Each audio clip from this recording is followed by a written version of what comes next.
चुनावी बॉन्ड को लेकर अमित शाह का इंटरव्यू बहुत वायरल हो रहा है, जिसमें वो बता रहे हैं कि हमें तो देखिए हमारे 300 सांसद हैं और हमें 6000 करोड़ के बॉन्ड मिले हैं।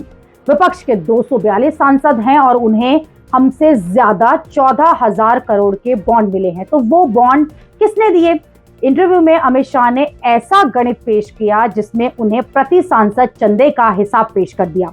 जैसे उन्होंने कहा कि उनकी पार्टी इतनी बड़ी है, पार्टी इतने राज्यों में है, इतने सांसद हैं, तब जाकर हमें 6000 करोड़ रुपए मिले हैं।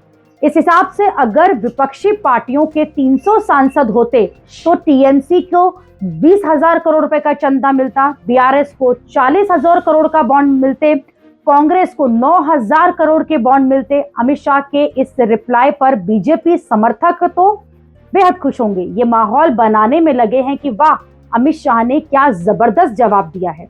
लेकिन सवाल यह है कि अमित शाह ने ये 6000 करोड़ और 14,000 करोड़ जो है ये फिगर कहां से लेकर आए, क्योंकि ये दोनों ही डेटा संदेह के घेरे में है।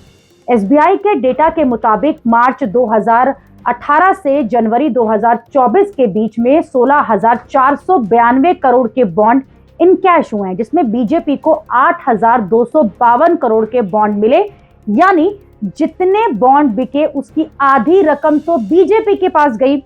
कांग्रेस को 1952 करोड़ के बॉन्ड मिले, टीएमसी को 1705 करोड़ के बॉन्ड मिले, बीआरएस को 1408 करोड़ के बॉन्ड मिले, बीजेपी डी को 120 करोड़ के बॉन्ड मिले और डीएमके को 677 करोड़ के बॉन्ड मिले हैं। इसके अलावा दूसरी पार्टियों को सिर्फ चुनावी बॉन्ड से चंदा नहीं मिलता, बल्कि कई और तरीके हैं, जैसे इलेक्टोरल ट्रस्ट, जिसमें कई कंपनियां चंदा देती हैं, फिर ट्रस्ट के जरिए राजनीतिक दलों को ये चंदा मिलता है। ट्रस्ट के जरिए बीजेपी को भी दूसरे दलों के मुकाबले में डबल चंदा मिला है। साल 2018 से 2023 के बीच बीजेपी को कुल 1245 करोड़ रुपए ट्रस्ट के जरिए मिले। दूसरी तरफ इसी दौरान कांग्रेस को इलेक्टोरल ट्रस्ट से 135 करोड़ रुपए का चंदा मिला। टीएमसी को इसी दौरान 20 करोड़ रुपए का चंदा इलेक्टोरल ट्रस्ट से मिला है। इसी तरह से 2018 से लेकर 2023 के बीच में बीजेपी को बॉन्ड और ट्रस्ट के अलावा जिन सोर्सेज से चंदा मिला है उसमें भी बीजेपी को दूसरे जो दल हैं उनके मुकाबले कई ज्यादा चंदा मिला।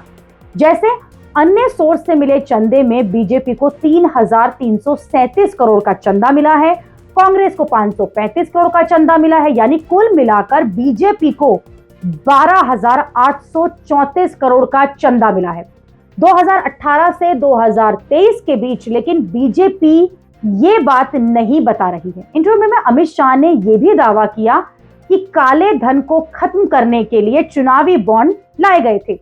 अगर ऐसा ही है तो इसे गुप्त दान क्यों रखा गया, और जिन कंपनियों के मुनाफे 20 करोड़ हैं वो 400 करोड़ का चंदा कैसे दे रही हैं? ये तो काला धन नहीं है? फिर क्या इसकी भी जांच होनी चाहिए?